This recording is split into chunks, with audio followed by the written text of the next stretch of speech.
Alrighty, friends. Thank you so much for coming today. Robert Breedlove, one of my absolute favorite podcasters in the game right now, talking about Bitcoin, libertarianism, capitalism, the state of the world, all that good stuff.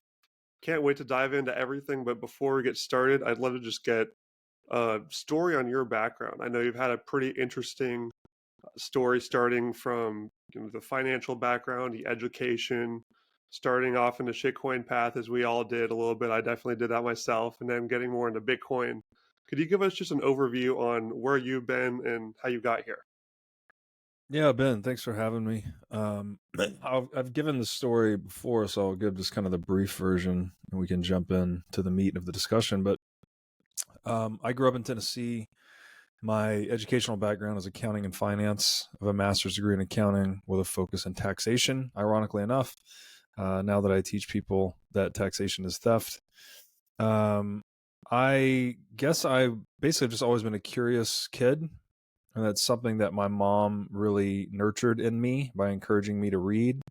I think she just got tired of me asking so many questions. So she said, if you want answers to all these questions, you're just going to have to learn to pick up a book and figure it out for yourself. And so she cultivated this habit in me of self study at a very young age. And so I've just been basically trying to satisfy that curiosity my entire life. And I've had a pretty voracious reading habit since I was about 11 years old. My father was an accountant and an entrepreneur as well, so I guess I've got a little bit of it in my lineage. And I had stumbled. I'm skipping over a lot here, but I basically stumbled across the book "The Creature from Jekyll Island" in 2004, 2005 timeframe. This book is on the inception of the Federal Reserve, the super corrupt and malevolent history and origins of central banking, and the nature of money itself. It actually has a chapter or a subchapter in the book titled "What is Money?" I think that was the book that originally, this was pre-Bitcoin, so it didn't orange pill me, but it black pilled me on central banking. And at the time, I remember feeling as though I'd made a profound discovery, as though I'd like kind of peeked into the heart of darkness in the world, but there was no practical solution. There's just nothing that could really be done about it. So I ended up, I shared it with some friends and family, and the people that listen to me were like, well, what can we do? And I was like, I don't know. I'm just kind of trying to spread the word, thinking that would be the magic bullet. And clearly it wasn't. We needed some kind of tool basically to supplant the institution of central banking. And so at the time, I just put it all on a shelf intellectually, and I went back to being just a dollar chasing business executive. And that's what I did until discovering, I'd heard about Bitcoin in 2014, but I didn't start to pay attention until 2016, and very seriously in 2017. And by April 2018, I was fortunate to read the Bitcoin Standard the weekend that it came out. I think he released it in April 2018. I read it literally in 2 days over a weekend. And at that point, I was maximalized, you might say, as a Bitcoiner. And from there, I ran a hedge fund in the space for a while. Eventually decided trying to outperform Bitcoin was a fool's errand. I was getting a lot of feedback on the pieces that I'd been writing and the podcast appearances I was doing about my written work. Finally decided to jump on the Bitcoin bandwagon. November 2020, very serendipitously and very fortunately, I had Michael Saylor reach out to me at that time when they had just started buying Bitcoin. He became my first guest on the show. The show absolutely exploded with the Saylor series, which I think has been one of the most effective pieces of content at orange pilling human beings in the world, based on the feedback I've received. I take little to no credit for it. Michael Saylor is the Giga Chad. He can practically interview himself. But I was very fortunate to launch a podcast with a guest like him. And now we're on episode 400. We're 3+ years later. Again, November 2020. So we're 3 years and a month in. We're over 400 episodes in. I love what I do. I get to nerd out for a living, and hopefully helping orange pill the world in the process. So that's kind of my background. Absolutely. Love it. And I can say that That Sailor series was one of the ones that really put me over the edge too, and I still share it all the time. It was what, 18 episodes or something? We Like did 17 total, yeah. And I 17. think it's north of 20 hours of content. Yeah. I don't just send that to people who I want to learn about Bitcoin either. I send it to people who want to learn about history and want to learn about physics and general economics and world history. And there's so many things that are touched in that. So I'll absolutely throw that in the show notes. I recommend it to everybody, even if you're starting from nothing. It's a good place to start. Yeah, And it does. Well, he doesn't even. I mean, it starts in the Stone Age, and he builds up literally, this yeah. master's level thesis into the digital age, and it's about so much more than Bitcoin. It's really Hmm. uh, some type of like master's level dissertation in a podcast, basically. Yep. Yep. So one of the things you mentioned about your background I forgot was that you're specifically a tax accountant in your background. So I'd love to just get a quick take on what are taxes in the world? Like what place do they play? I know that the prevailing thought for a lot of people in the world right now is that yeah, I don't love paying taxes, but hey, like it helps build the roads and it helps pay for my health care. And it's like it's what we all have to pay to and have a civilized society as like a good safety net. So what would you say to that? How would you fix that view? We'll say. Yeah, I mean, I guess I should first say, I do have the degree in accounting with a focus on taxation. I only spent just under 5 years in an accounting firm, thank goodness. And I was fortunate to be operating in the entrepreneurial services group. So we're helping high net worth individuals and investment partnerships basically optimize their tax strategy, which thank goodness for that. I didn't have to do like tax prep very much, so and I should also say that was the very beginning of my career. I'm not, just because I have the degree does not make me a tax specialist in any way. I have a CPA that does my taxes. I don't do my own. And I generally just try to stay away from it. Like it's not interesting at all. It's very arbitrary. There's not a lot conceptually to grab onto. It's just very political and arbitrary. So to get to your question, what is taxation? Well, quite simply, taxation is theft. It's institutionalized theft. And that sounds radical because, most people are conditioned to the two certainties in life, that we have death and we have taxes. And I guess as it turns out, those two things are actually pretty closely related. When one country invades and conquers another, one of the things that they demand after the fact is tribute. Sometimes they call these reparations, right? That, if Germany's defeated in World War I, well, then they're ordered to pay reparations to the countries that defeated them. That's basically a form of taxation or tribute, right? It's an economic penalty that is being imposed upon Germany. And so, I don't know which book to begin with here. There's one, Daylight Robbery by Dominic Frisby, I think is an excellent book on just how deeply intertwined the history of taxation is with the history of human civilization, warfare, psychology, etc. Things like, I grew up in the United States. We were taught that the U.S. Civil War was a moral crusade of the North trying to liberate the slaves in the South. One of my favorite chapters in Dominic's book is the re-explanation of the motivations for the U.S. Civil War and how it was actually that the southern United States made up 2/3 of the tax base. So they're paying 2/3 of the tax revenue because they had very large fields, very large economic output that was being harvested via taxation. And the North, they had 2/3 of the tax base, but I want to say it was 1/3 of the population. So most of the population was in the industrialized North. And essentially the South said, this is a bad deal for us, right? We're 1/3 of the population paying 2/3 of the taxes. We want to secede. We want to remove ourselves from the Union and become our own sovereign nation.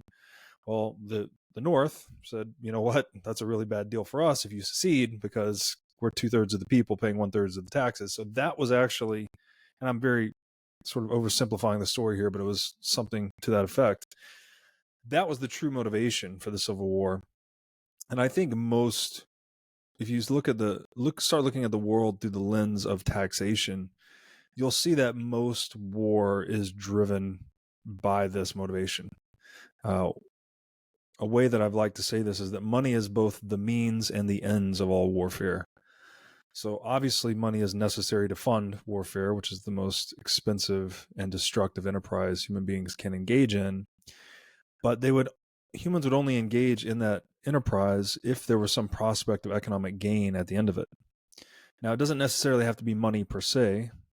It could just be natural resources, land, even enslaving people, right? Oftentimes, countries that were conquered or territories that were conquered, their people were just enslaved. So it's always about obtaining labor, right? So that's another way to look at taxation. Is it's this method of confiscating the fruits of other people's labor, which is another way of saying confiscating their private property or violating their private property. I think another great book to read on this topic is The Anatomy of the State by Rothbard. It's a very short read, very easy introduction to libertarian philosophy. Quite dense, but short. And he just says basically, look, I mean, he explains a lot about the anatomy of the state, which is great. But on the subject of taxation, it's like, okay, if you can't say no to a transaction, then it's not consensual, right? If you have a job that you can't quit, if you don't like the conditions of the job, you don't like the pay, you don't like the job, you can't quit the job, right? If you try to quit the job, someone's going to put a gun to your head, or someone's going to hurt you, or someone's going to steal something from you, that you're being coerced into working. Well, then that's a non-consensual job. So that is a form of slavery. If you have non-consensual sex, right, where someone forces themselves upon you and you can't say no, then that is not sex, right? That is rape. And so the same thing is true with an economic exchange. If you can't say no in an economic exchange, right? If you can't say, I'm going to take my business elsewhere peacefully, then you don't have consensual economic exchange or trade at all. You have something distinctly different. And it's in a non-institutionalized framework, we would call that theft or coercion, expropriation, something like this. But in an institutionalized framework, we call it taxation. To get a little more specific with the term, you could say that it is, rather than just generalizing it to theft, you could say that taxation is extortion, because you're basically telling individuals to submit part of the fruits of their labor, or else, right? Or else you will face penalties or fines or legal sanctions or physical coercion, basically. So it's a kind of a bitter pill to swallow, but I think that we've basically been doing the best we can over time, given our own sort of human nature. And what, for as much as I beat up on the state and the nature of taxation, I think we've done an okay job, actually.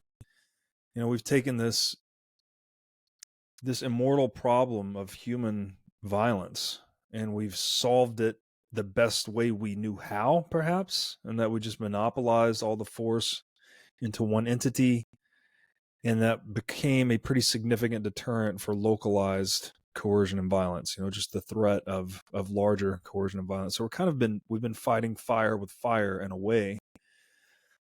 But all of this, I would say the motivation for coercion and violence itself is really rooted in the violability of property, or the capacity to which we can confiscate one another's labor. And this is where Bitcoin, I think, is really interesting, right? That we have created a medium in which we can store the fruits of our labor that is very difficult to confiscate, if not impossible to confiscate, if custodied properly. And that changes the calculus of everything, changes the calculus of how we organize ourselves. It lowers the profitability of coercion and violence. So presumably it would make the state less relevant, or at least smaller over time, by curbing their revenues and reducing demand for protection services. And yeah, I guess in that way, Bitcoin is, if we've been fighting fire with fire, in the sense that we've been containing human violence by centralizing and monopolizing the capacity for human violence, you could consider Bitcoin to be like a fire extinguisher in that regard. And then it just really disincentivizes the entire enterprise on balance. And in doing so, presumably with smaller states, you just have less taxes, or perhaps even we get to a point where we have no taxes. And I don't know. That's right. It sounds very radical today. A lot of people, again, have been normalized into thinking that, well, taxation is as certain as death itself. But we've had really significant innovations in the past that have changed things, and maybe Bitcoin and a fixed money supply of 21 million is the third certainty in life that is disruptive to taxation itself. So verdict is still out. It's a very radical take, but in general, I would argue that consensual exchange is all we need to build a healthy and sustainable civilization, and Bitcoin is something that tilts the human incentive landscape away from non-consensual exchange towards consensual exchange. And it's so crazy how most people from outside of Bitcoin coming in to listen to this will hear the episode start off with taxation is theft and just think that the word theft is very aggressive because it just Yeah, has for kind of an sure. aggressive sound to it. But I mean, I can't think of another word for it, because when you put it in the lens that you explained there, where you have one entity saying you must pay this thing, you don't have a choice. There's no exchange there. There's no mutual exchange where both people or both sides get a win out of it, because that's what Mhm. exchange should be, is both sides earn something. Now you could argue that the people that have to pay the taxes, they may get something, like, they get a road or whatever that the government is making, but the government is the absolute worst at making these decisions because they are not operating in a paradigm that punishes bad decisions and rewards good ones. Mhm. They're kind of in a gray area that where it doesn't matter if they do well or do badly because they have the money printer. Is there anything Mhm. you would add to that as the case for why even the things that you do get from paying taxes aren't great? Yeah, so I would zero in on the point you just made there. This is very critical to the nature of consent. It's only through consensual exchange where both parties have the power to say no and walk away peacefully without facing the threat of coercion that there is a bilateral benefit. The economists would say this is the only way you can create value or psychological profit. And this is based on an idea called the inequality of exchange. So when you and I sit down to negotiate a trade, we will only execute the trade at the point that you perceive what you're giving up is slightly or somewhat less valuable than whatever you're getting. And I inversely perceive it the exact opposite way. All right, whatever I'm giving up to you, I perceive what you're giving trading to me is slightly more valuable, such that we both leave the trade psychologically better off. We at least think we're better off, right? That we only executed the trade because we had something to gain from it, such that there was value creation for both of us independently, or psychological profit, to be more specific. Now, if you introduce coercion into that equation, then you have a zero sum game, right? So that's a positive sum game where we've created psychological profit or value where there was less before. What if there's this threat of coercion or violence that, you're saying no, and I put the gun to your head and say, well, actually you're going to say yes, otherwise you're going to get hurt. Then you're obviously leaving that trade worse off, right? You didn't want to do the trade, hence the need for the gun. I'm leaving the trade psychologically better off because I got what I wanted through the threat of violence. But in aggregate, we haven't created any additional value or psychological profit, right? At best, it's the same. it's possibly even destructive, depending on how much loss you've actually sustained versus how much gain I've obtained. And so that may all sound a bit abstract, so I'll try to make it a little more concrete. If you go to buy a car at a car dealer, what is it that keeps him dealing with you honestly? Like, what is it that incentivizes the car dealer to negotiate with you in good faith? And it's quite simply the fact that you have the capacity to say, fuck you at any point. I'm taking my business elsewhere. I'm going to go across the street and see the other car dealer and negotiate with him. And that's what's keeping the car dealer dealing with you honestly, right? He's actually going to be sensitive to the price that you want, the features that you want. He's operating in a competitive environment. And it is competition. Economic competition is the sole phenomenon that keeps producers honest. And we know that if you remove economic competition, the producer becomes very dishonest, right? This would be a monopoly situation where if I'm the only car dealer on earth, I know you have to come to me. You have no other options. I can charge whatever I want, right? I can charge monopolist pricing and earn monopolist profits. And all of that gain comes at the expense of consumer quality, consumer satisfaction, and consumer economics, ultimately. And so what we're saying with having consent enshrined in all of our interactions is that we're having a freely competitive world in which producers are incentivized to produce the best quality goods and services at the lowest possible prices. Right? That is the game that we want. If we want a world with abundant goods and capital, things that work and things that are priced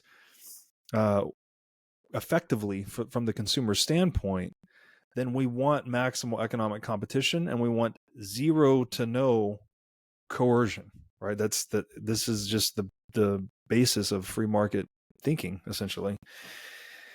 And what do we have? I mean, I guess we have patches of that in the world, but inside of the state, you could argue that you have that to some degree, but between and among states, you don't have that as well, because the state is that monopoly, that regional monopoly on force that is deriving its revenues non-consensually, right? It's just telling you what you owe. There's no negotiation. You don't have any leverage in that negotiation, basically, because there's an asymmetry of power. And to your point, well, what happens when the state earns revenues? Well, earn's a bad word. When the state generates revenues that it didn't really earn, right? It didn't provide a good or a service. It provided the threat of a bad, actually. It said, give me this money or else. It wasn't, it's the proverbial gun to the head. It's not a negotiation.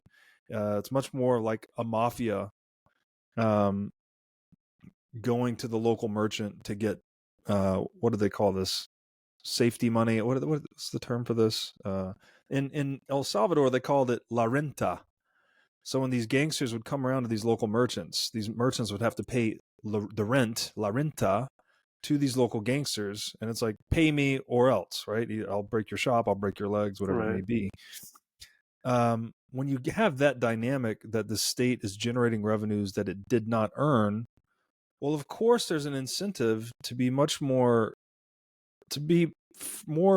free spending, freewheeling with money that you didn't earn, right? This is, in Las Vegas, they call this a free roll. If someone gives you money to gamble on the craps table or to play poker or whatever the game is, like, well, you'll take the risk. You don't care. You have no downside, right? Someone gave you a free bet to play the game. You've got zero downside. You have upside only in the game. So your risk tolerance is much higher and much more likely to spend the money and be not unconservative with money that you didn't earn. Whereas money that you earned, right, you know the value of that, right? You know the blood, sweat, and tears that went into earning that money.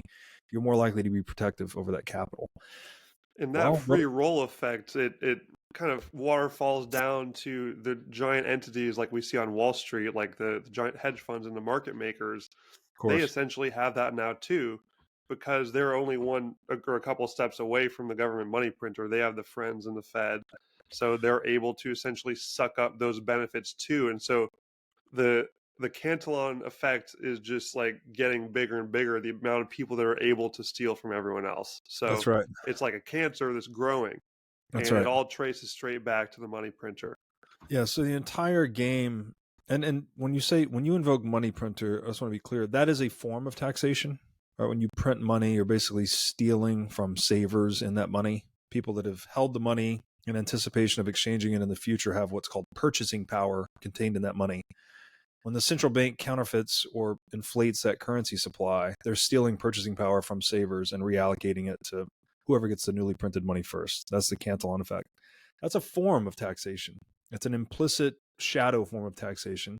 And then there's also direct taxation, right? Which is you get the bill, it says pay this or go to jail. That degenerates the entire game of human interaction away from this free market positive sum thing where we all deal with one another consensually. In every exchange, we're generating a bilateral benefit or a mutual psychological profit, and it changes the game into one in which we are all, or not all, but there's a huge incentive to try to get as close to the spigot of stolen proceeds as possible. So that's either to become a shareholder in a central bank, to become a politician or a bureaucrat, to become one of these large financial institutions that is heads I win, tails you lose, right? They can go and gamble with customer money. And if there's ever an economic crisis, as there have been, many since the inception of the Federal Reserve, they get bailed out by taxpayer money, right? So it's privatized gains for years. Every time they're winning, the gains go to their private shareholders. And then when enough losses are incurred, they get socialized to the public through bailouts and other financial machinations.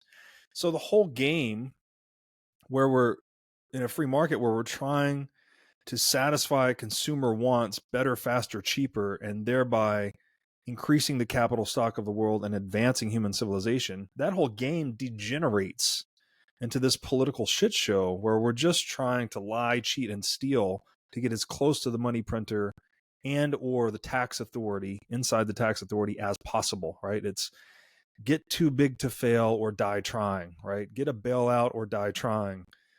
Become a shareholder in a central bank or a politician or bureaucrat or die trying. Like that whole, the fact that strategy exists for wealth acquisition diminishes the game of value creation. And I think it leads, what do we do? What do we do with the proceeds from central banks? We fund unlimited warfare.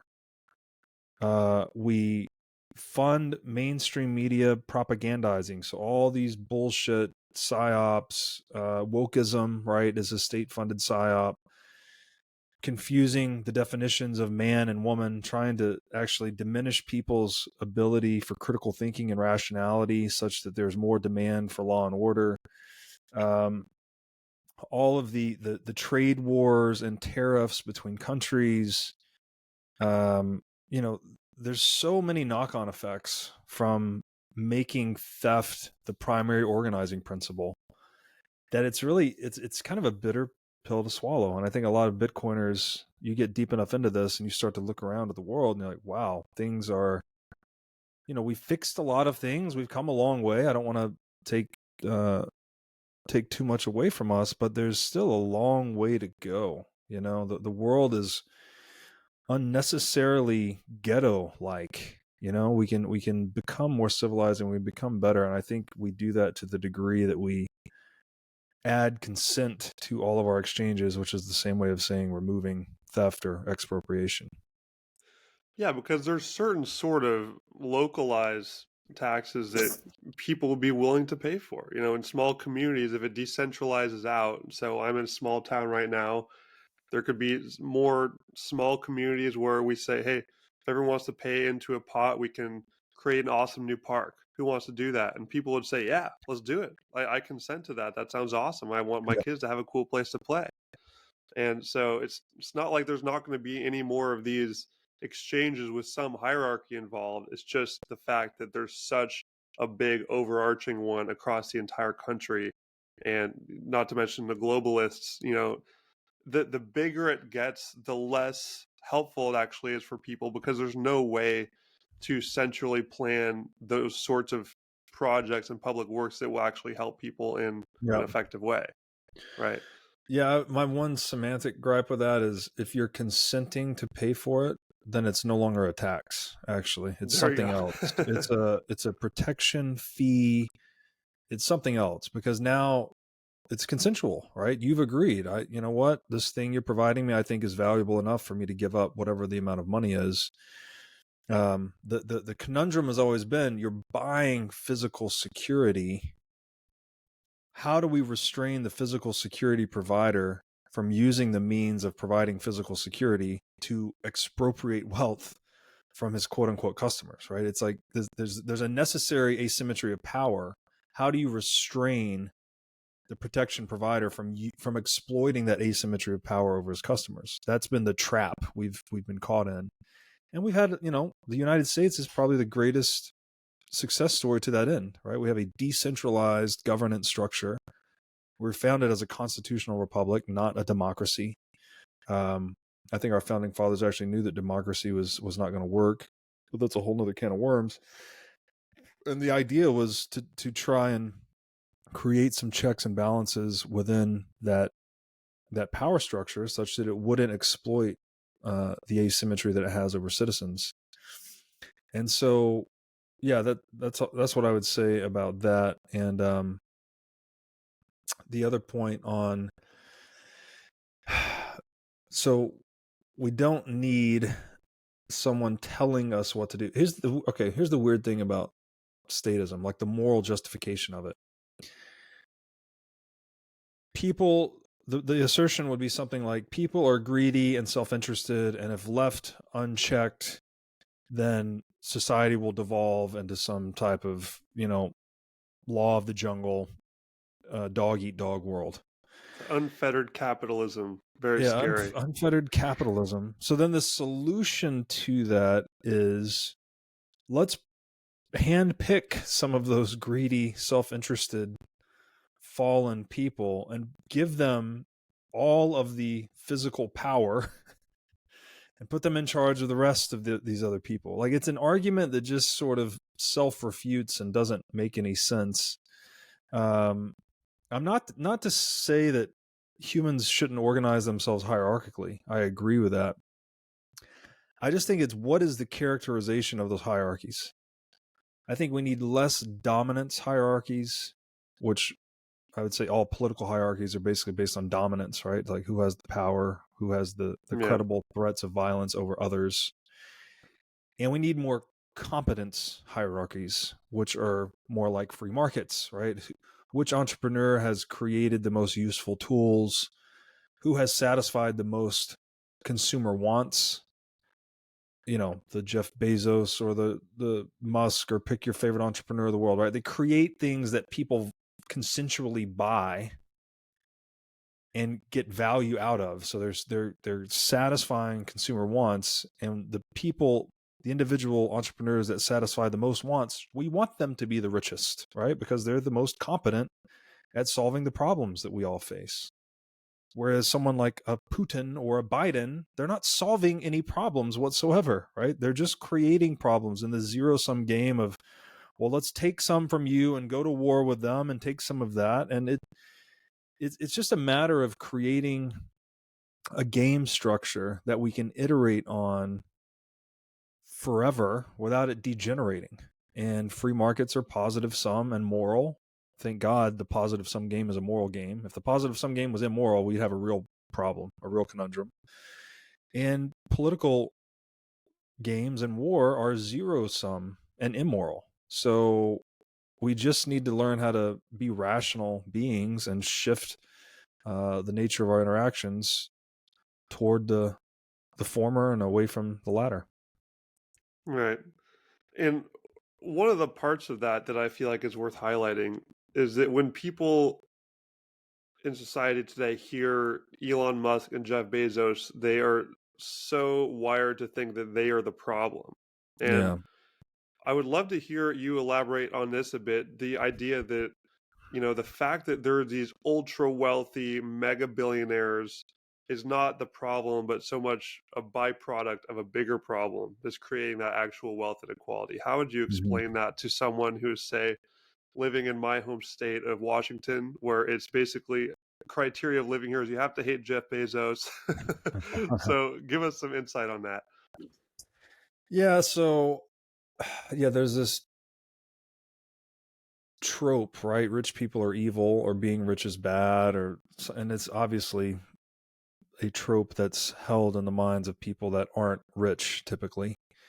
And I think it's just a really corrosive idea, because what we actually want in the world, and I think you see this across a number of spectrum, but as people become more wealthy, they become more peace loving, they become more environmentally conscious, they become more thoughtful of the future, right? We could say their time preference is lowered because they can consider the future, right? If you've got a large amount of wealth, well, all of a sudden, well, you guys like Musk, right? They want to go to Mars to save future generations.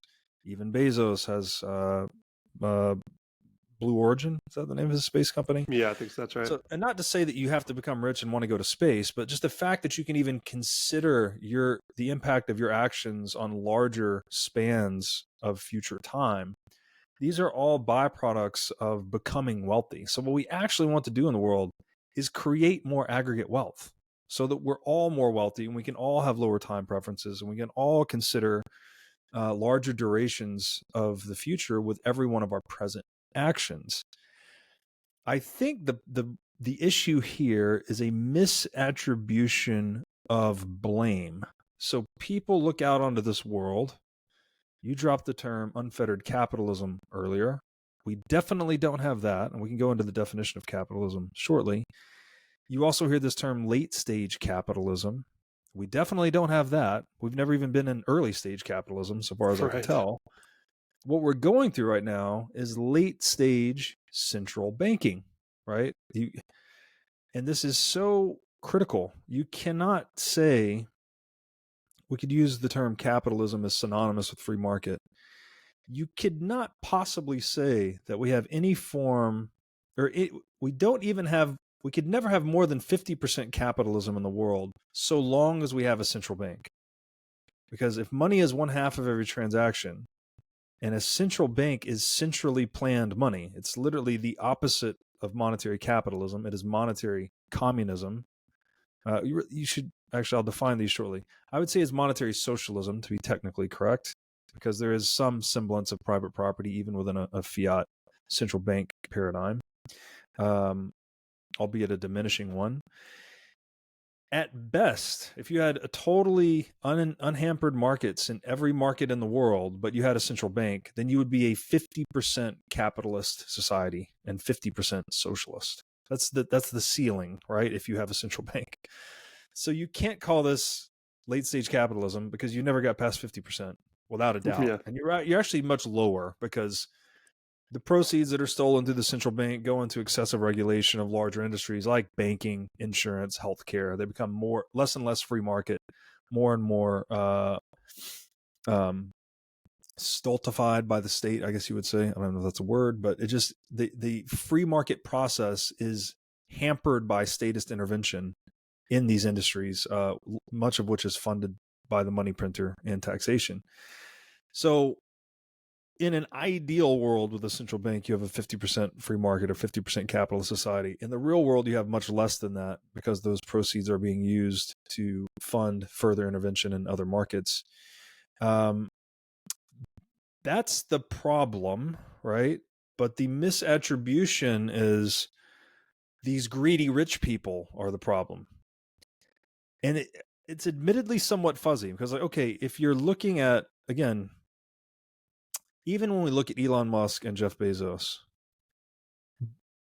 Elon Musk derived a lot of his revenues at Tesla from government contracts, right? So there's a gray area, right? He's sort of operating in a free market. He's selling cars to consensual consumers, but he's also getting a subsidy from the state that's advanced his financial interests. So I would say even a Musk, God bless him, protecting free speech and all that stuff recently with the X purchase. But there's still this, he's kind of had a foot in both worlds, right? You've benefited from the fiat state paradigm and you've been an entrepreneur. Bezos as well. Amazon, a lot of its initial success was because the state sales tax structure had not caught up to an online marketplace. So Amazon was able to sell these goods and services interstate without collecting sales tax for what, like a decade or more in many states? It took a while. And so that allowed Amazon to undercut a lot of its competitors and then obviously leverage all the other advantages of being a non-physical digital marketplace. So there's kind of foot in both worlds, right? He's benefiting from a tax structure that's being imposed on his competitors, but not him, at least in the early days of Amazon. That's just to say that it's a gray area. But someone that gets rich in general, satisfying consumer wants, you should honor that person and say thank you, right? I use Amazon. I'm not a Tesla customer, but there's a lot of Teslas plugged in all around here. Like, people really seem to enjoy them. There's nothing evil about any of that, right? These are all consensual exchanges that are useful. Now, again, if you're looking at a Putin or a Biden or a Nancy Pelosi or these people that have very small, there's a great chart I saw yesterday. Nancy Pelosi's annual salary is like less than $400,000 a year, but her net worth is like $200 million. It's like, how the fuck did that happen? Because that rich person, she's not adding any value whatsoever. She's actually just extracting value through the manipulation of rules that other market actors are forced to abide by that she is not, right? She's also exploiting information asymmetries where she's trading on data that she has that's proprietary to her because she's on the other side of the regulatory mechanism. So the example here is like, okay, we don't let athletes bet on the games, the outcomes of which they can influence, right? That's illegal. Because if you're whatever, Michael Jordan, and you can bet on a Chicago Bulls game, well, then you can go out there and just throw the game, right? And like intentionally lose, and you can pocket a bunch of money. Obviously, that's not just. Yet we allow politicians to regulate industries by fiat, and they can invest in the stock market in those same industries. So they can influence the outcomes of these industries, and they can play the stock market. They can short it, long it, they can play all that inside information. That's how Nancy Pelosi gets a $200+ million net worth on a $400,000 a year salary, right? It's a rigged game. So when people are mad at rich people, you just have to be careful to evaluate the means by which they obtained that wealth. Were they satisfying consumer wants, or were they engaging in theft, violence, corruption? I think this is, and again, there's not a bright line. Again, Musk, and I'd go back to the Musk and Bezos example, right? They sort of had foot a little bit in both worlds. You can't blame wealth. I guess that would be the main point. It would be, we really want to blame the means by which people obtain that wealth. And I also don't think there's a fix to moralize. Obviously I can sit here and criticize Nancy Pelosi, but that's not going to fix anything, that moralizing or critiquing. What's going to fix it is changing the actual incentive schematic that people operate within. So, and this is where Bitcoin shines, right? It's like by giving people a way to move their wealth into a medium that cannot be inflated, you are taking away the money printer as a revenue option for the state. This lowers central state revenues and therefore shrinks the capacity of centralized states to grow. You also have people that store their wealth in Bitcoin are in a hyper portable medium.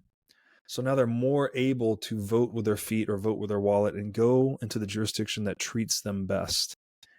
This incentivizes states to be more accountable to the preferences of citizens over time, so that the Nancy Pelosi's of the world that are really exploiting these games. And now, obviously looking over the long run here, I don't expect people to do this today, but in the long run, people will wise up to that and say, you know what, this is a fucking rigged game. I'm going to leave and go to a different jurisdiction where they don't do this. Maybe Javier down in Argentina is not letting his people play these games. That sort of self-regulating mechanism, I think, calls to account the state and really just forces it to be more of a free market, forces it to behave more like a free market actor. So for people, wealth is not the enemy, man. Wealth is how we solve problems. So do yourself a favor, get rich. Don't demonize it. Don't think that it's bad. It's the opposite, right? It's like the more options you have in this world, the more free you are. And it's not going to solve problems, right? There's we released this on our channel, the money speech in Atlas Shrugged. Money doesn't buy you happiness. Money doesn't give you virtue. Money doesn't, give you purpose, but it gives you the freedom to cultivate these things within yourself. But it's only when you obtain the money in a virtuous way, right? By actually serving one another, that it will serve you back. If you go and you steal and you kill to obtain your money, I just think that it works against you, right? Yeah. Because when you lie, you're destroying your ability to trust yourself.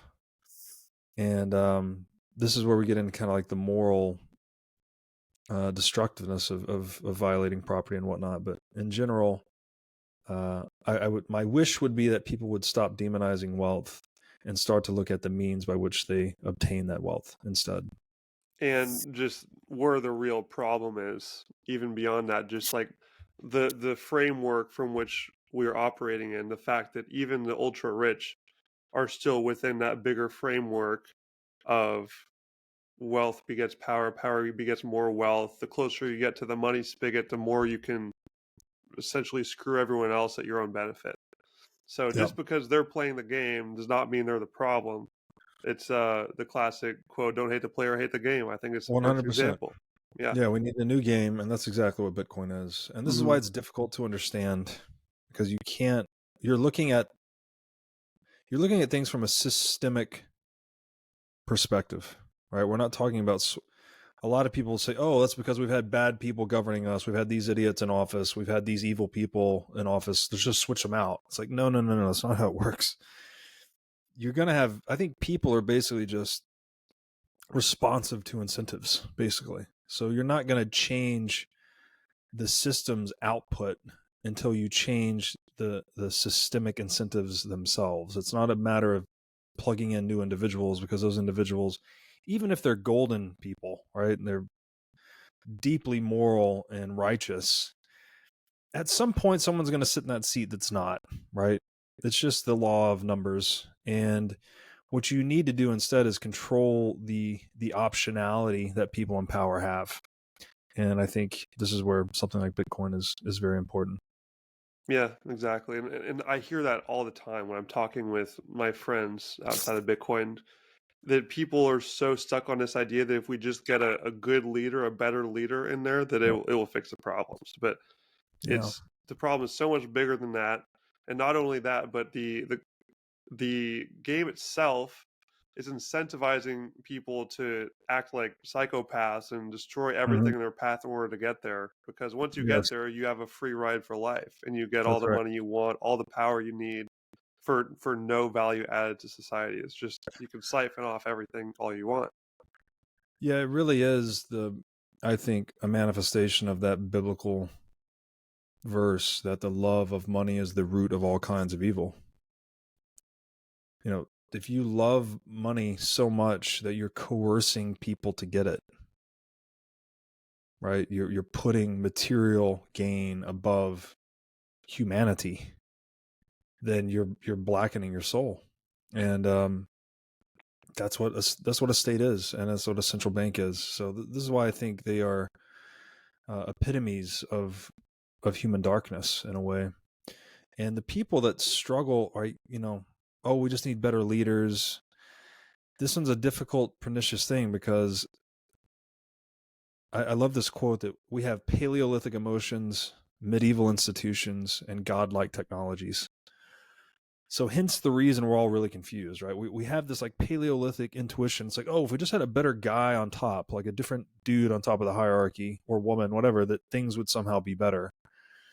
The institutions we have are really designed around analog technology, right? Physical, industrial technology, basically. But all of a sudden, we're now entering this world where we have like it's magic, right? We're doing it right now. We're having a teleconference. I don't know where you are. You don't know where I am. It's just remote, peer-to-peer encrypted communications, and now we have peer-to-peer encrypted money. You know, we can fly all over the world. We have all these ways to communicate and anonymize ourselves. Like we have, what is that old? I forgot the quote, but it says any sufficiently advanced technology is indistinguishable from magic. Like we basically have fucking magic technologies relative to our institutions, which are basically medieval, and our emotions, which are Paleolithic. So it's very confusing.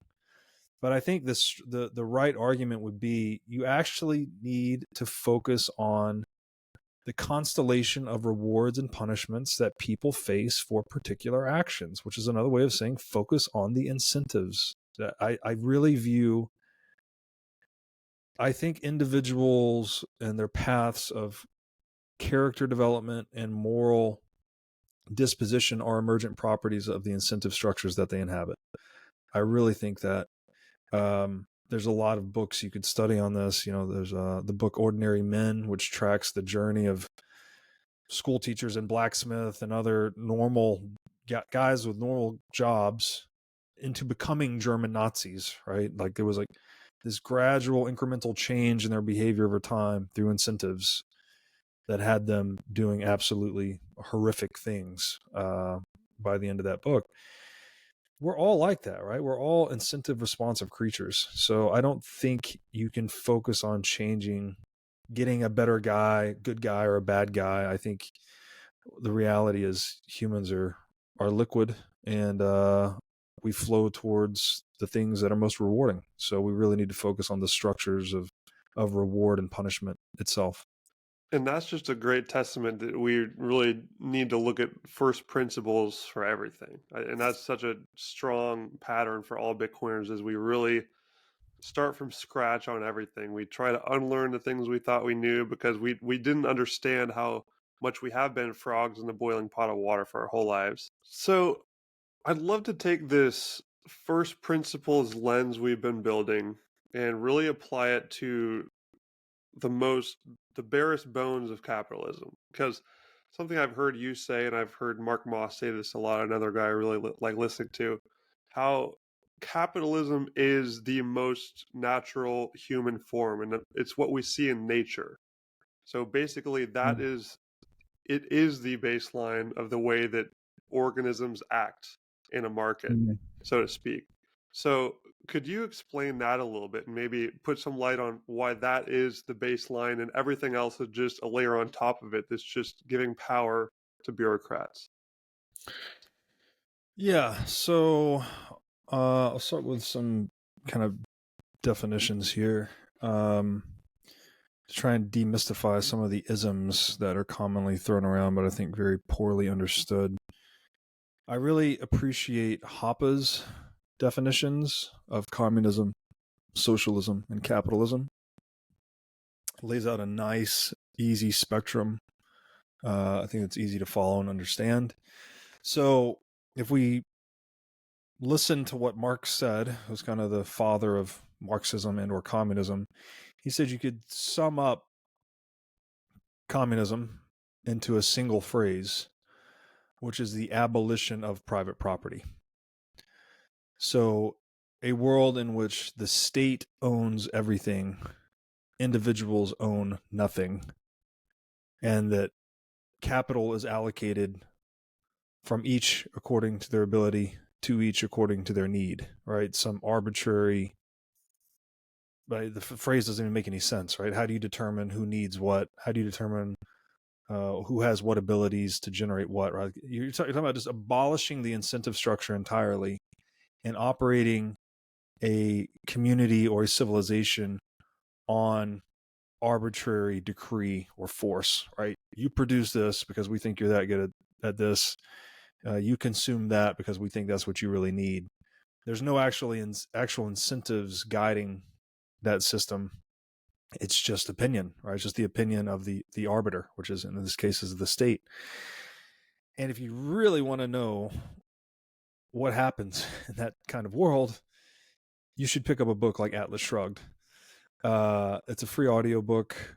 I'm sorry, I don't think it's a free audiobook. I think I had to buy it on Audible. It's a very long audiobook, 64 something hours, but it goes through step by step what happens to a society that adopts the mantra of from each according to their ability, to each according to their need, and basically shows how it self-destructs. So communism is the extreme end of one spectrum. The institutionalized policy of the abolition of private property. So you can't own anything, right? Now, capitalism is at the opposite end of that spectrum, which we would say is the institutionalized policy of respect for private property and consensual transfers of private property through contract. So individuals own everything in a truly unfettered capitalistic world, and they can exchange their ownership claims on this constellation of assets with one another consensually through contract, as we described at the beginning of the episode. So that's two ends of the spectrum, right? The state owns everything, individuals own nothing, or individuals own everything. State doesn't really exist, right? Maybe you have government, but you wouldn't have a state being an institution that derives its revenues through non-consensual exchange. That would not exist in an unfettered capitalistic world. Between the spectrum, or these two poles, we have communism on one end, capitalism on the other. The continuum between these two poles is socialism, which Hoppe defines as the institutionalized policy of aggression against private property. So this is at what rate is private property being violated? This is synonymous with the effective tax rate. When you consider that, again, as we said earlier in the show, inflation is also taxation, that is more difficult to quantify. But you could use the effective tax rate as basically a proxy for what percentage is your economy socialized, or is your relationship with the state socialized, which is another way of saying what percentage of the products of your labor do you own, right? If your effective tax rate is 50%, that means you keep 50 cents of every dollar that you earn. Well, that's equivalent to saying that you spend the first 6 months out of every year working to pay for the government or the state, and the last 6 months out of every year working to pay yourself. So this is the dial, I guess, that moves between communism and capitalism, is this idea of socialism. And it's really premised on the effective tax rate. And Ayn Rand has a great quote, which I'll try to paraphrase here. She says that the only human right is the right to life, and the only proper implementation for the right to life is private property. Private property is the ability to own the things of value that you create, right? And if you cannot, she says, that the man that cannot control the product of his own labor cannot control the means to sustaining life itself. If a man produces while another man disposes the products of his labor, then the man that's producing is a slave, right? This, again, back to the term. Another way of saying this, if your effective tax rate is 100%, right? You've taken that socialist dial all the way to the end, and you're in communism world. No matter what you produce, you keep none of it. It all goes to the state, and then the state's going to give you whatever it decides, right? Based on whatever arbitrary criteria and political dynamics exist within the state. So there's you create a two-tier economic system where there's one group that decides what to do with the means to sustaining life, which is the state, and there's the slave class, which is those that are have all of the product of their labor stolen and get some, presumably the state gives them something back. Which is all kind of ironic, right? If you consider that Marx was trying to create a solution to what he called class warfare, And his prescription was creating the ultimate schism between classes, right? You're going to have a class that owns everything and a class that owns nothing. I think they're, and this is why maybe Marxism resonates with so many people, is that he may have properly diagnosed the problem to some extent, that there are different classes of people that have different degrees of control over wealth and the means to wealth production in the world. Okay, that's somewhat true. But the prescription to solve that problem, she said, is the abolition of private property, I think is the exact wrong way to fix that. What you actually want is the exact opposite of the abolition of private property, which is the perfection of private property. You want the strongest private property possible, such that each person is keeping as close to 100% of the products of their labor as possible, so that you can advance yourself in the socioeconomic hierarchy through ingenuity and work and delayed gratification, right? This is these are the means of upward mobility. And if you take away people's ability to own wealth, which is to violate their private property, to whatever extent you take that away, you're doing two things. One, you're stealing from people, right? So, and this is somewhat obvious, every act of stealing, every hour spent stealing or coercing someone, taking the property or taking the assets that someone else produced, is an hour spent not producing. Like the person, the thief or the statesman that spent the hour of time stealing a productive person's assets could have spent that same hour producing something of value, right? So there's a net decrement to human productivity in the act of theft itself, that an hour spent stealing is an hour spent not producing. But there's a double whammy to this as well. Not only have you decremented aggregate human productivity, but you've also disincentivized producers from producing. If the producer knows he's only going to keep 80 cents of every dollar that he earns, well, then he's disincentivized to produce to the tune of 80%.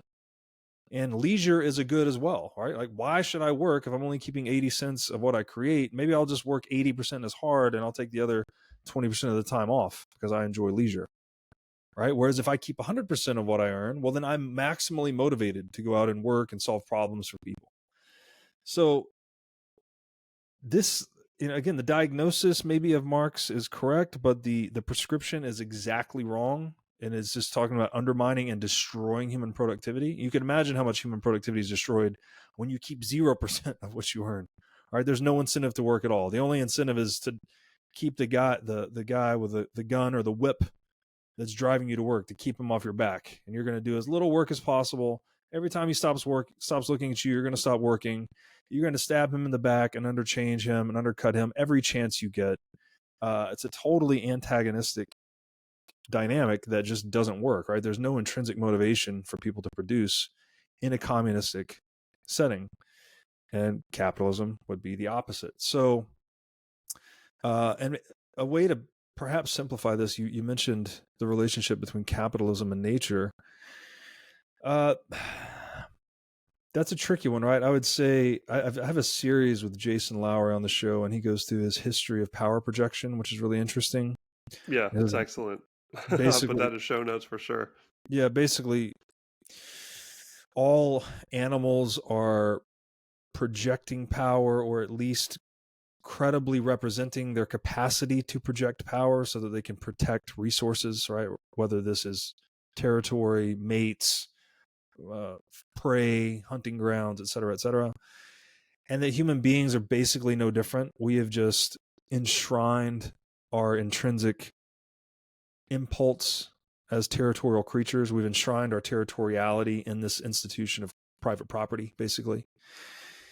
And to enforce private property, which again is this idea that individuals keep what they earn and they can trade the fruits of their labor with other self-owned individuals. That's basically what it says. It's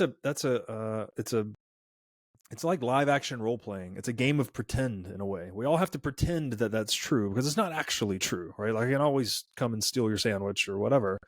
But if I pretend that you have the exclusive rights to your sandwich on the faith that you will also pretend I have the exclusive rights to my sandwich, and we all play that game, then we become more productive. Like there's an actual pragmatic result to this game of imaginary play.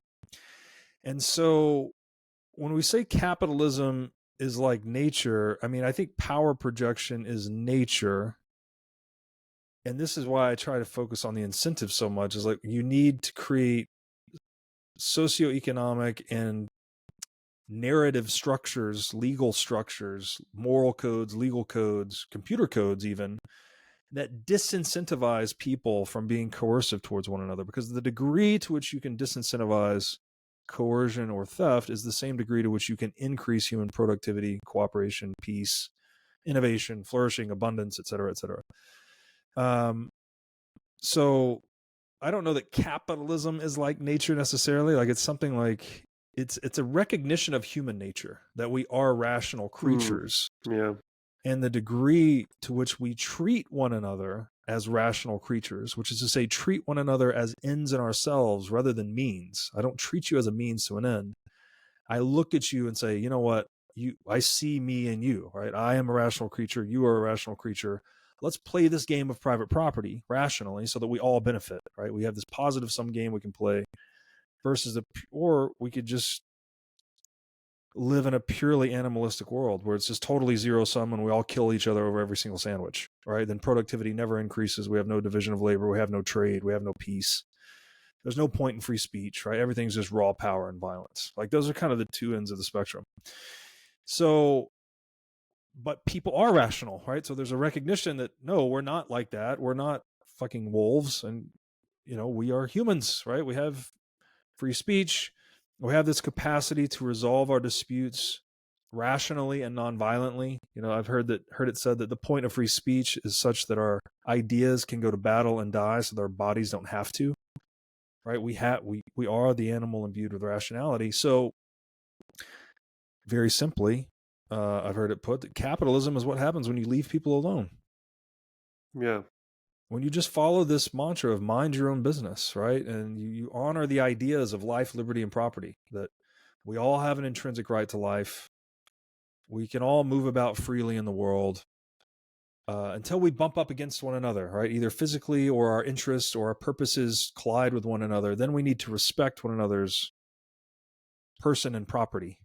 And we can resolve those disputes through discourse and dialogue rather than force and violence. To the degree that we honor that code is the degree to which we flourish in a capitalistic world. So hopefully that's not too complicated. But yeah, I think capitalism is kind of the way of nature. But we are certain individuals pursuing their own short-run gain destroy long-term prospects for humanity. So if someone wants to just steal that sandwich that one time, or just take that property, or just seize the business, or just whatever it is, well, another Rand quote: when force is the arbiter of how people deal with one another, then the murderer wins out over the pickpocket, and that society vanishes in a spread of ruin and slaughter. So we have to make consent the standard by which we deal with one another rather than force. Because if we make force the standard, then human civilization degenerates into ruins and slaughter.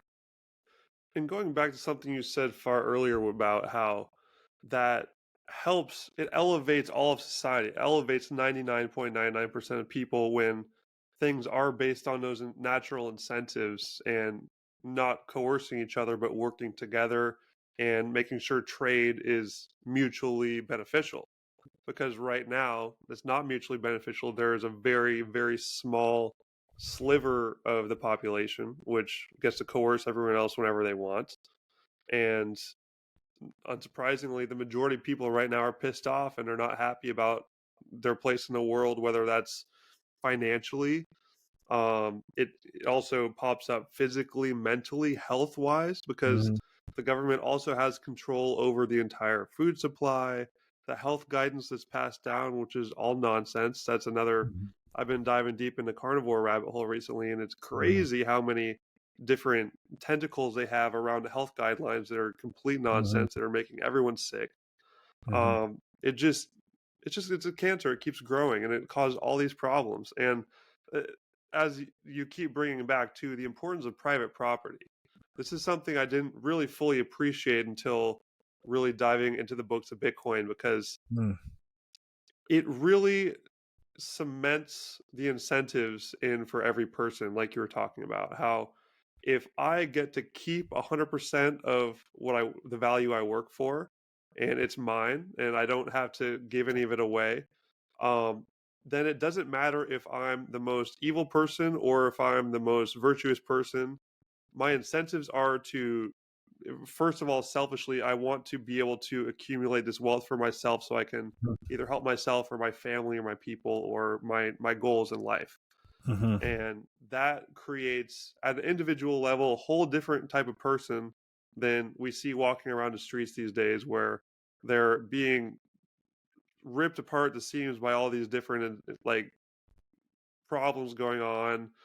They're and I also love how you talk about how a lot of people think using the word slavery is insensitive or extreme, Mm-hmm. because we have this idea of like the most extreme version and like our not too distant past, but there's sprinkling of slavery everywhere still, and it's just a Mm-hmm. different spectrum. Mm-hmm. And people are feeling it right now. They don't really know it because they don't understand all this stuff, but they're stuck in this game that's not helping them. It's hurting them. They're being pulled apart by all these different incentive structures and being stolen from by inflation all the time. And I think that's why private property is a great North Star to focus on, which Bitcoin is in its perfect Yes. form, because no one can take away 12 words that you have memorized in your head. That's what Bitcoin gives you. It gives you Yes. math. Yes. Yeah. No, there's a lot of good things you said there. So I like using thought experiments or imaginary constructions. This is something Mises does in economics. And it's not to say that these imaginary constructions could ever actually exist in the world, but it's a useful point of contrast. So if you could imagine a world in which human beings were invulnerable, right? We could not be physically damaged by one another. Let's just say we're made of some material that we can't perpetrate violence against one another. And let's also assume in this imaginary world that we somehow invented a way that none of us can steal from each other, right? We just created, I don't know, a mechanism of some kind that anything you go into the world and create a value, right? You go and you infuse your labor with the thing. You build a bicycle, or you plant a garden, or you build a house, that there's some inviolable relationship that is established between you as the owner and that asset. And the only way to separate yourself from that asset is to trade it consensually with another person. In this imaginary world where human beings are invulnerable and indestructible and theft is impossible, in that world there is no state. It does not exist. It does not exist. There's no point. What's the point? Right? The monopoly on violence to prevent violence. Well, violence doesn't exist in that world. No one can hurt anyone else. The preservation of private property, right? The inhibition of stealing, right? Creating some disincentives to stealing. Well, if the possibility of stealing doesn't exist because we've invented this imaginary mechanism to prevent it, then the state has zero relevance in that world. Now, obviously that's impossible, right? It's an imaginary construction. We're all mortal. We're all going to die. Physical property is always going to be seizable, right? You can always steal someone's car, take their house at gunpoint, whatever it may be. But the degree to which we can approach that world is the degree to which the state becomes less relevant. Now, obviously, transhumanism aside, which not that I'm a fan of, I don't think we're going to make a lot of progress on that front. Like, we can have symmetry of power between people, where this is where I think having very widespread gun ownership, there's the old saying that an armed society is a polite society. When there's a great degree of symmetry of power projection capability among people, people tend to deal with one another in a civil way. Whereas if you have an asymmetrical thing, well, the people that have power will tend to coerce those who do not have physical power, projection capability. So that's one aspect. But then the Bitcoin aspect is, again, giving people recourse to this asset that is damn near impossible to steal. Right? So although we could never attain that imaginary world, in a world where we have 3D printed guns, widespread gun ownership, widespread Bitcoin usage, you have a very polite society that is heavily incentivized to deal with one another consensually, right? And so that world eclipses the relevance of the state very quickly. And I love too that you're mentioning how this is a theme we explore a lot on the show, how the corruption of money leads to the corruption of all these other domains. I love Nietzsche's quote on this. He says that everything the state says is a lie, everything it has is stolen. And it's tricky to try and help people understand the knock-on effects of corrupting money, right? It's difficult to say something like, well, when you corrupt the money, it corrupts morality. People are like, how the hell did you make that connection, right? It's like, doesn't, and the money is a lie, by the way, right? Like fiat currency, it's a debt-based money. It's born by borrowing. One of the definitions of money is that it's the final extinguisher of debt. How can you have a debt-based final extinguisher of debt? It's an oxymoron. It doesn't make any sense. It's impossible. It's impossible. So in trying to like tease out this connection between corrupt money and corrupt social morality, I wrote the piece Masters and Slaves of Money. And in that piece, I borrowed an example from the late, great Gary North in his book, Honest Money. And he gave the parable of the winemaker. And I'll try to give this quickly. I've gone into greater detail elsewhere, but he basically said that if you imagine a world where a central bank has just doubled the money supply, and you've got a winemaker, a wine producer, let's say, that's been selling his wine for $20 a bottle. Once he sees the central bank double its money supply, he basically knows what's going to happen, right? The aggregate price level is going to double. So the wine producer has three options. He could double his selling price of his wine from $20 to $40. And by the way, we're ignoring here it takes some space and time for inflation sort of to work its way into the economy. We're just kind of ignoring that and saying the money supply has been doubled. The aggregate price level will double. How is a typical producer going to respond? And these are his three options. You could double the price of a bottle of wine from $20 to $40 to maintain your profit margin. So your cost of inputs have doubled. You've doubled the selling price of your output. Your profit margin is the same, right? That's sort of the honest way to do it. You could keep the selling price the same at $20 a bottle, and then you would eat the loss, right? Your output cost has doubled. I'm sorry, your input cost has doubled. Your selling output price has stayed the same. Your profit margin has been lowered by whatever that is, right? Or you could start to water down the wine or start to use cheaper ingredients. So to try and decrease the input cost and try and keep your output selling price close to the same, right? And now this isn't a one-to-one thing, right? You could water it down a little bit, increase the price a little bit, et cetera, et cetera. So when you look at those options, option one is the honest option, right? You keep selling the same product. It's the same ingredients. It's the same quality. The input price is doubled. The output selling price is doubled. That's the honest way to do it. What's the problem with that though? When you increase your selling price to $40, you are incentivizing your customers to reevaluate whether or not they should buy your product. You're incentivizing them to look at your competitors as a winemaker, right? So if you do the honest thing, you're giving your customers an incentive to look elsewhere. And if there's another winemaker that is even slightly less scrupulous than you, and is willing to do any of these things, water down the wine, use cheaper ingredients, maybe just at the margin, right, where it's really hard to tell. Like, oh, this bottle tastes just like this bottle, and this one's 40 and this one's 35. I'm just going to go to this guy. All of a sudden, you get customers that start to move, right, away from the honest, expensive producer towards the cheaper, more dishonest producers.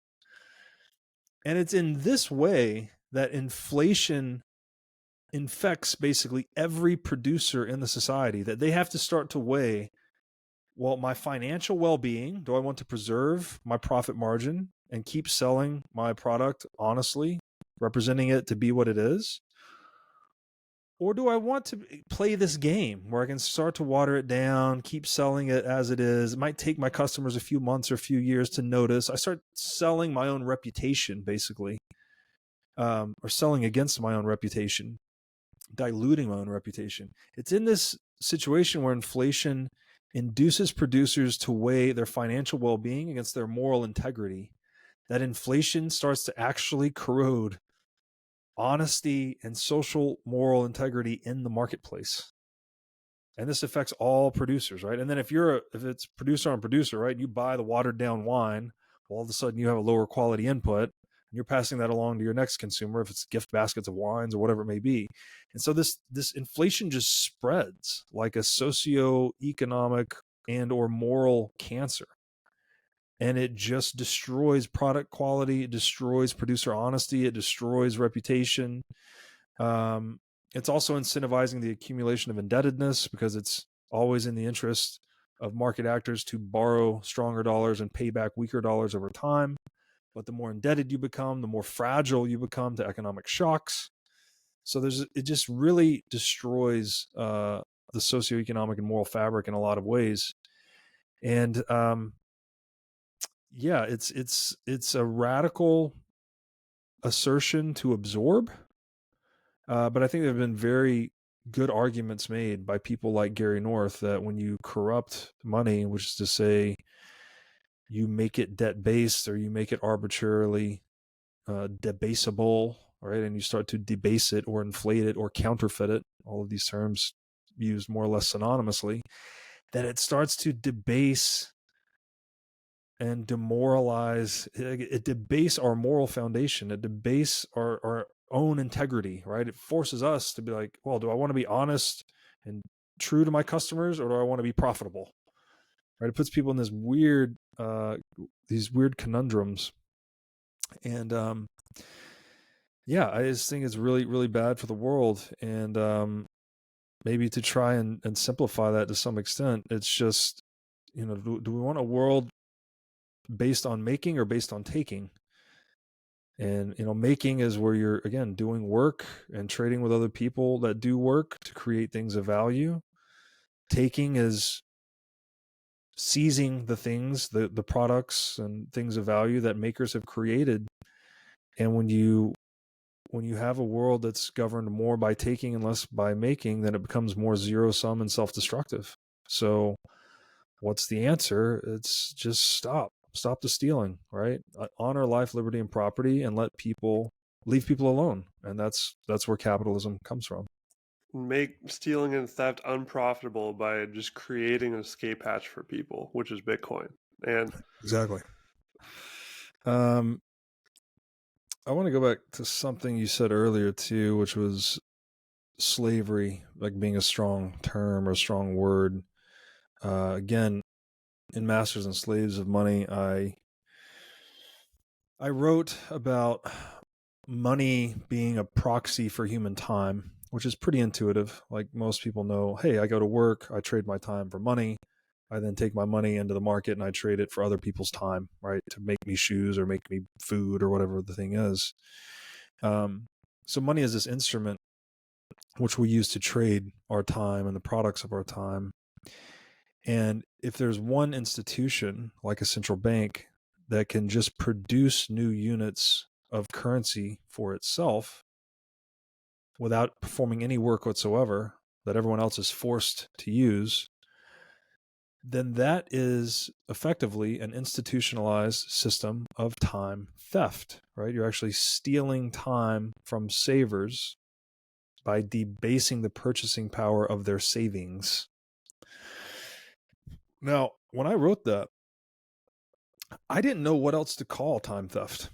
I don't know what do you call it? I mean, you could just call it time theft, I guess. But when I really tried to sit with it for a while, I'm like, there's, again, we could focus on labor, which is kind of like a product of human time and energy, right? It's your time and your productive energies going into laboring to create something or do something, provide a service.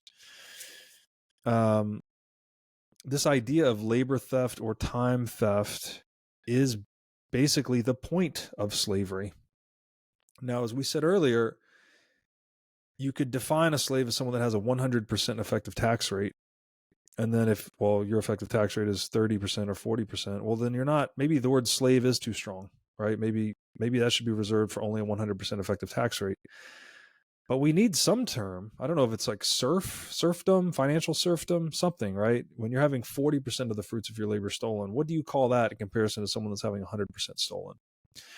So I just wanted to go back to that point that you made, that I don't know that slave is too strong of a word. You could argue semantically it is or it is not, but you definitely need some term to refer to what percentage of the fruits of your labor is being stolen. And money printing, man, it's such, we should talk about this too. Like, all right, as recently as the mid 1800s, we were having serious intellectual debates at institutions like Harvard about whether or not white people were superior to other races. We were having serious intellectual debates. Is one race of humans superior to another race of humans? And like, that fucking blows my mind. This is like 175 years ago. And you had a bunch of humans sitting around actually asking, like, well, should we teach them? Should we educate black people or not? Like, should they be on the same bus? Should they, all of these things, like, blows my mind that no one just stood up and be like, hey guys, I'm pretty sure we're all fucking human. Like, we're all human. This whole idea of inferior, it's just so crazy how deeply, I don't know, I would just, the point there for me is, we're not as civilized as we think, right? We're talking about 3 people ago. We're having these serious intellectual debates about whether or not white people are a superior race. Like, absolutely blows my mind. It's not that radical to think that we might still have some vestiges of slavery in the modern world. Right. And I think that's what taxation and inflation is. Like, we have just normalized this relationship between the individual and the state, that the state, we needed to monopolize violence, just like we, quote unquote, needed slaves to do the drudgery and the housework for centuries and centuries, right? This was normalized in ancient Rome. It was normalized in pre-Civil War America. It's been normalized all over the world throughout all of human history, right? Slavery has been very normal until very recently. I think taxation is just a watered down version of that, basically. And of all the forms of taxation, again, we're having these intellectual debates about racial superiority 3 people ago. We thought value was an objective component of the material world around the same time. Until the mid 1800s, we thought there were particles in the universe called utils, right? And this wagon had 35 utils, and this pencil had 6 utils. And the composition, the physical composition of the utils in these goods determined what their price was in the marketplace. We thought value was some objective quantity of the universe. We are living through today the economic dark ages. Like, that's what we need to wake up to, is like how ignorant we really are, that we have just now started to realize that we're all human. And we've just started to realize in the past 175 years or so that value is purely a subjective phenomenon, right? It's only a matter of preference, right? Someone would be like, oh, what about water? Everyone needs water. Well, how valuable is water to a drowning man? Not very valuable, right? I think you would prefer the oxygen to additional water. It's all subjective, right? It's all subjective to your circumstances and context. So maybe just have a little bit of humility and reflect on the fact that we might not be so advanced and civilized and morally superior to our predecessors as we may think ourselves to be, right? We are still clawing our way out of the intellectual and economic dark ages. And I think one of the weakest places of understanding is economics itself, right? And I think this is why my show, the What is Money show, has been successful. Money is very mysterious to a lot of people. It is already sort of naturally mysterious, but then you add on the fact that we've had all this pseudoscientific conditioning in mainstream universities, in the academy, right, with Keynesian economics, right? It's just a pseudoscientific justification for money printing. That's not really allowed people or let's say it hasn't encouraged the intellectual freedom in people to explore this topic more deeply. It's sort of indoctrinated them, saying that, oh no, the state needs to control the money supply so it can control the business cycle and keep prices stable and blah, blah, blah, all of this bullshit, essentially. That's been beaten into people's heads for over a century now. Including both of ours. I mean, including both of ours. Yeah. Basically everyone except for the extreme few, like real sharp geniuses in Bitcoin were able to see through that their whole life, which is almost none. That's right. Not even Saylor was there. Like he was fudding Bitcoin all the way up until he figured it out, just like everyone else did. We all start with this by default. It takes digging out of and unlearning for everybody. So the master's degree in accounting and finance that I mentioned, that was a hindrance. That was not a help, actually, because I was indoctrinated, and I read the Economist magazine for years and years and years. I was very indoctrinated in Keynesian economics, but as soon as I cracked open Austrian economics, again, thanks to the Bitcoin Standard as being kind of my entry to the rabbit hole, it all finally made sense. I was like, oh, finally, some economics that actually makes sense and is describing things rationally rather than addressing it in this opaque language. And so I guess have a little bit of patience with human beings. And then when you understand that we're still in the economic dark ages, like to your original question, is like, what's up with money printing?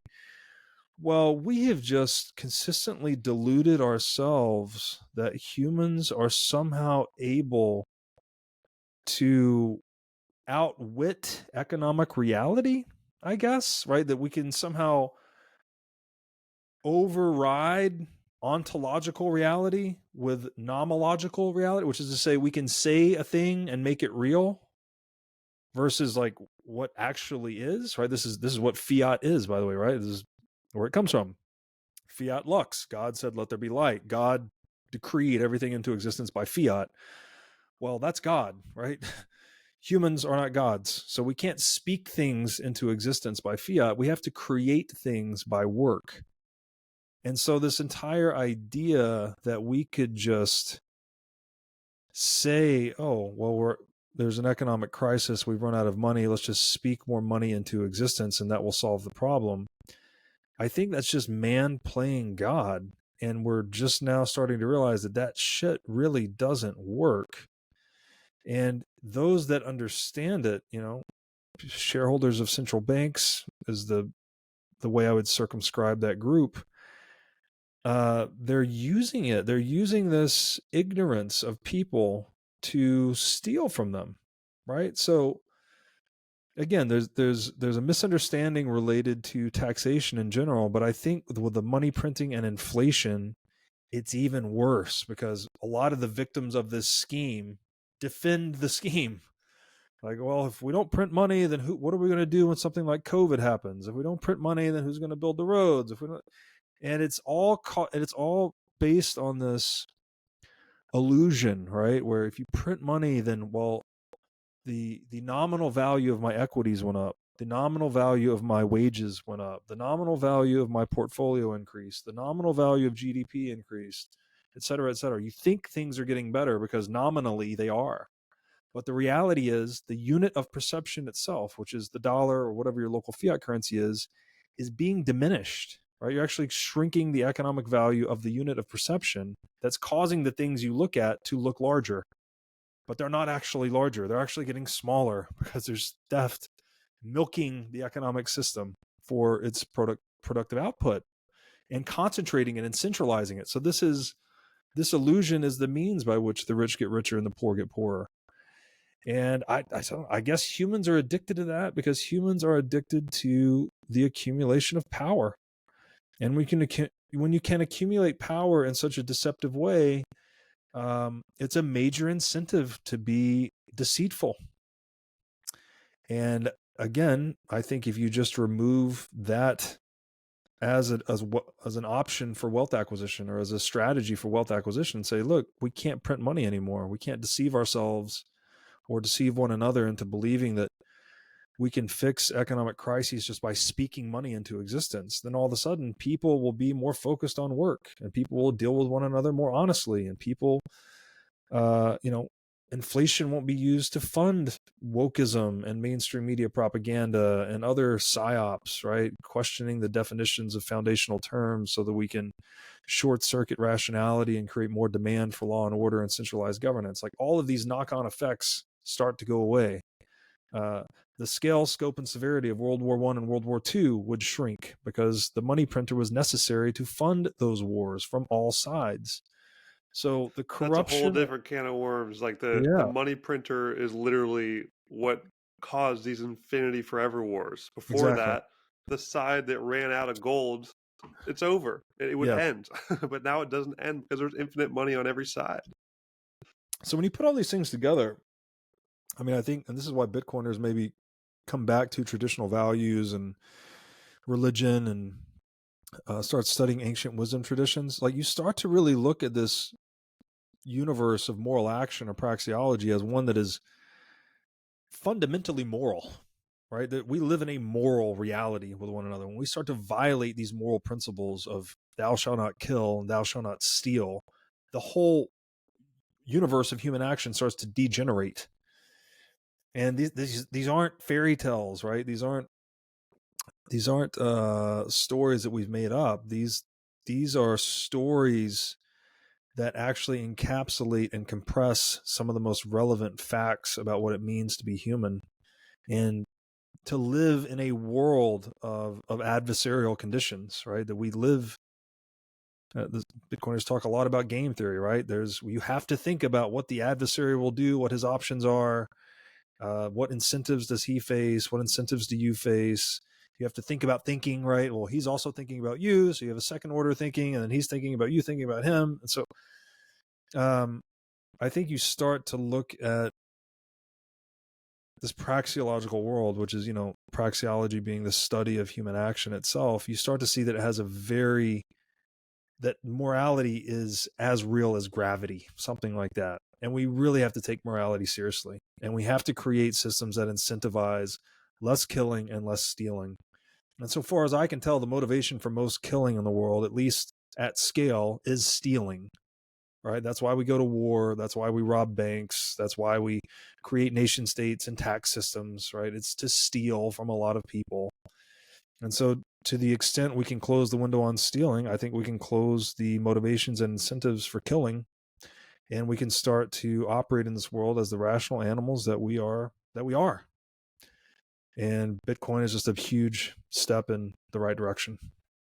Bitcoin fixes this. It's a great way to wrap it up, my friend. Robert, thank you so much for your time, man. I will make sure to fill the show notes up with your socials, your Nostr, X, Instagram, and the pieces you referenced as well. Masters and Slaves of Money is an awesome piece. I love that. Is there anything else you'd like to throw out here for my audience to check you out from? No, you could. We're whatismoneypodcast.com. It's got links to everything. And I know I sound like I might be a Bitcoin zealot, but I'm not prescriptive about this.